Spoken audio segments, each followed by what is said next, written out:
নমস্কাৰ সকলোকে মোৰ অন্য এটা ভিডিঅ'লৈ স্বাগতম জনাইছোঁ। বহুত দিন ভিডিঅ' দিব পৰা নাছিলোঁ নিজৰ অকমান প্ৰব্লেমৰ কাৰণে, মানে 2 মাহ হৈ গ'ল মই একো ভিডিঅ' দিয়া নাই ইউটিউবত। মাজতে এটা দিছিলোঁ নেকি শ্বৰ্ট ভিডিঅ', কিন্তু মই লং ভিডিঅ' একেবাৰে দিয়া নাই, আইটেপৰ ভিডিঅ' দিয়া নাই, কাৰণ ঘৰতে বিয়া আছিলে, এক্সাম চেচনেল এক্সাম হ'ল, বিয়া হ'ল, তেনেকৈ কণ্টিনিউৱাছ মানে কিবা কিবি চলি আছিলে, সেইকাৰণে তেনেকৈ কণ্টিনিউৱাছ কিবা কিবি চলি আছিলে, সেইকাৰণে ভিডিঅ' দিব পৰা নাছিলোঁ। তাৰপিছত এতিয়া ছেকেণ্ড চেমৰ ফাইনেল এক্সাম চলি আছে, শেষ হোৱা নাই, আৰু এটা এক্সাম আছে, কেইদিনমানৰ গেপ আছে, সেইকাৰণে ভাবিছোঁ ভিডিঅ' এটা বনাই দিওঁ তোমালোকে যিটো সুধি আছিলা। আৰু এতিয়ালৈকে আইটেপৰ ৰিজাল্ট ৰিলিজ নাই হোৱা, NCT ৰিলিজ নাই কৰা NTA, কাৰণ এই এক্সামটো কণ্ডাক্ট কৰে NTA নেশ্যনেল টেষ্টিং এজেঞ্চিয়ে, আৰু নেশ্যনেল টেষ্টিং এজেঞ্চিৰ তোমালোকে কিছুমান কথা শুনিছাই চাগে, কাৰণ নিটৰ পেপাৰ লিক হ'ল, তাৰপিছত এতিয়া CUET এক্সাম হৈ আছে, CUET এক্সাম শেষ হোৱা নাই এতিয়ালৈকে, আৰু তেনেকুৱা ধৰণৰ এক্সামবিলাক তেওঁলোকে কণ্ডাক্ট কৰে, যিহেতু এতিয়া তোমালোকৰ ৰিজাল্ট নিদিব চাগে, আৰু অলপ দিন লাগিব ৰিজাল্ট দিওঁতে। ত' তোমালোকে ডকুমেণ্টবিলাকৰ কথা সুধি আছিলা, ডকুমেণ্টছ কি লাগিব সুধিছিলা। ত' সেই ডকুমেণ্টছখিনি ইমান বেছি নালাগে, যিখিনি আমাৰ ওচৰত থাকে, যিখিনি নেচেচাৰী সেইখিনিয়ে লাগিব। আৰু ডকুমেণ্টছখিনি কৈ দিছোঁ মই তোমালোকক। লাগিব তোমালোকৰ আধাৰখন তোমালোকৰ সকলোৰে আছে চাগে, কাৰণ আধাৰখন সকলোৰে থাকে। আৰু তাৰপিছত ৰিজাল্ট যেতিয়া দিব, ৰিজাল্ট ডিক্লেয়াৰ কৰিব, সেই ৰিজাল্ট ডিক্লেয়াৰ কৰা সেই স্ক'ৰ কাৰ্ডখন লাগিব। তাৰপিছত লাহেকৈ কেইদিনমান পাছতহে, মানে অলপ দিনৰ পাছতে সমৰ্থ পৰ্টেলটো অ'পেন হয়, কাৰণ সমৰ্থত জানা তোমালোকে যিখিনি নৰ্মেল ডিগ্ৰী কৰে, BA BSc BCom, সেইখিনিৰ কাৰণে সমৰ্থ পৰ্টেলটো এতিয়া চাগে ক্ল'জ হ'ল, কাৰণ তেওঁলোকে এডমিশ্যন হৈ গ'ল, BA BCom BSc এইখিনি হৈ গ'ল। ত' এতিয়া চাগে সমৰ্থ পৰ্টেলটো ক্ল'জ হৈ আছে, আৰু যেতিয়া তোমালোকৰ আইটেপৰ মানে NTA ৰিজাল্ট ডিক্লেয়াৰ কৰিব, তাৰ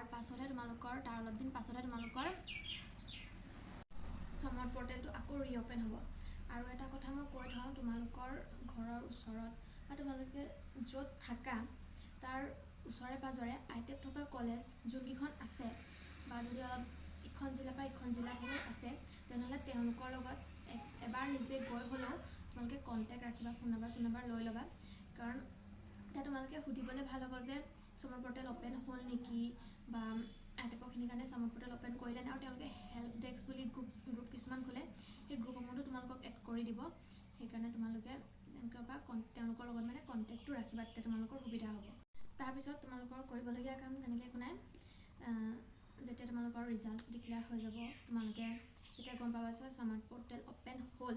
তোমালোকে অ'পেন হোৱাৰ পাছত তোমালোকৰ যিখিনি যেনেকৈ ফিল আপ কৰিব লাগে সেইখিনি সমৰ্থ পৰ্টেলত ফিল আপ কৰি মেলি NCT স্ক'ৰ কাৰ্ডখন দিবা। তাৰপিছত তোমালোকে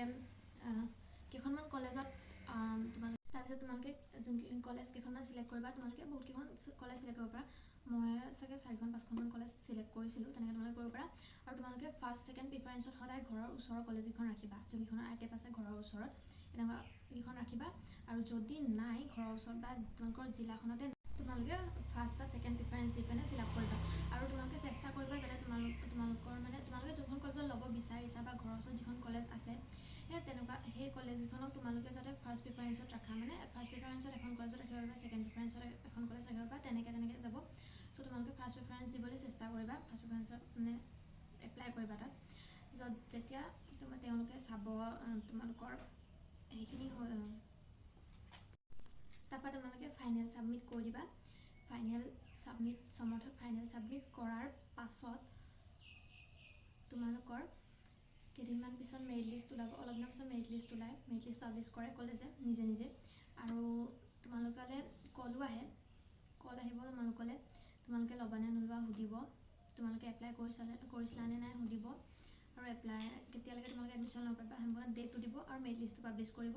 মেৰিট লিষ্টটো তোমালোকে সমৰ্থ পৰ্টেলত গৈ পিনে চাব পাৰিবা মেৰিট লিষ্ট, আৰু নিজৰ পাছৱৰ্ডটো মনত ৰাখিবা, সমৰ্থত কি পাছৱৰ্ড দিছা সেইটো মনত ৰাখিবা। তাৰপিছত সেইখিনিয়ে, আৰু ইমান তেনেকুৱা বেলেগ ধৰণৰ প্ৰচেছ নাই, যেনেকৈ তোমালোকৰ দৰ্পণত যেনেকৈ তোমালোকে মেট্ৰিক পাছ কৰাৰ পিছত এপ্লাই কৰিছিলা, তাৰপিছত তোমালোকৰ এডমিশ্যন হৈছিলে, তেনেকুৱা প্ৰচেছতেই আকৌ হায়াৰ ছেকেণ্ডেৰী দিয়াৰ পিছত যদি তোমালোকে কোনোবাই যদি BA এডমিশ্যন লৈ থওঁ নে নথওঁ যে সুধিছিলা, তেওঁলোকে BA এডমিশ্যন লওঁ নে নলওঁ, ত' সেই লৈছিলা যে, ত' সেই তেনেকুৱাই প্ৰচেছটো তোমালোকলৈ ফোন আহিব তোমালোকে সিট পাইছা বুলি কনফাৰ্ম কৰিব মেইল লিষ্ট ওলাব তেনেকুৱা ধৰণৰ আৰু কলেজৰ লগত কন্টাক্ট ৰখাটো ভাল টিচাৰ্ছখিনিৰ লগত কন্টাক্ট ৰাখিবা যিসকল আইটেপৰ হয় টিচাৰ্ছ সেইখিনিৰ লগতো কন্টাক্ট ৰাখিবা তেতিয়া তোমালোকে ইনফৰমেশ্যনবোৰ সোনকালে পাবা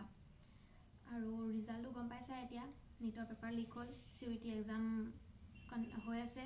এইবিলাকৰ কাৰণে ৰিজাল্ট দিয়া দেৰি হৈছে এতিয়া ৰিজাল্ট এতিয়ালৈকে পাব্লিছ কৰা নাই সেইটোৱে কথা আৰু এণ্ড ফিজটোৰ কথা ক'বলৈ থাকি গৈছিলে আকৌ এবাৰ কৈ দিওঁ ভাবিলোঁ আগৰ ভিডিঅ'ত কৈছিলোঁ যদিও ফিজটোৰ কথা তোমালোকক মই কৈছিলোঁ যে পাৰ ছেমিষ্টাৰ 25K লয় যিখিনি BSc B.Ed হৈ যায় তেওঁলোকৰ 30K 28K এনেকুৱা লয় মানে 30,000 বা 28,000 লয় আৰু বেছিভাগ 30,000 লয় আৰু যিখিনি BA দিয়ে তেওঁলোকৰ 25,000 লয় কোনোবা কলেজতহে ইনকাম চাৰ্টিফিকেট দিলে 2-3 হাজাৰ এটা কমায় আৰু বেছিভাগ কলেজতে 25,000 লয় মই নিজেও ইনকাম চাৰ্টিফিকেট দিছোঁ হ'লেও মানে কমা নাই আৰু তোমালোকৰ সমৰ্থত ইনকাম চাৰ্টিফিকেট দিয়াৰ অপশ্যনটো থাকে ইনকাম চাৰ্টিফিকেট যদি যাৰ আছে তোমালোকে দি দিবা অকণমান কমাবও পাৰে নাজানো আৰু ফৰ্ম ফিল আপটোতো 1400-1500 লয়ে যেতিয়া এক্সাম হ'বলৈ হয় তেতিয়া ফৰ্ম ফিল আপৰ ফিজটো এক্সট্ৰাকৈ লয়ে সেইখিনি কৈ থ'লোঁ আৰু ইমানেই আছিলে বেষ্ট উইচেছ থাকিল তোমালোকলৈ ভিডিঅ'বোৰ চাই যাবা আৰু ছাবস্ক্ৰাইব কৰিবলৈ নাপাহৰিবা কাৰণ বহুতে ছাবস্ক্ৰাইব নাই কৰা ভিডিঅ'বোৰ চোৱা কিন্তু ছাবস্ক্ৰাইব নকৰা প্লিজ ছাবস্ক্ৰাইব কৰি দিবা আজিলৈ আহিছোঁ বাই